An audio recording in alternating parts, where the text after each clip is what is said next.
நீங்கள் என்ன ஆளுங்க, அவங்க நம்மாளா இப்படிங்க கேட்குறவங்க மத்தியில் கூனி குறுகி கை கட்டி நின்று பதில் சொல்ல வேண்டிய அவசியம் நமக்கு கிடையாது.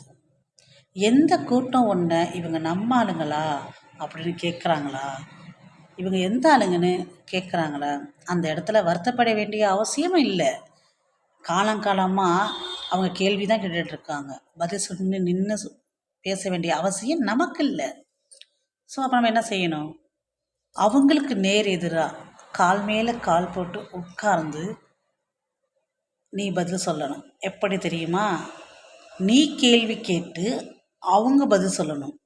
ஆனால் அவங்க கேட்ட முட்டாள்தனமான கேள்விகளாக இருக்கக்கூடாது. அறிவுள்ள கேள்வியாக இருக்கணும். அதிகாரமிக்க கேள்வியாக இருக்கணும்.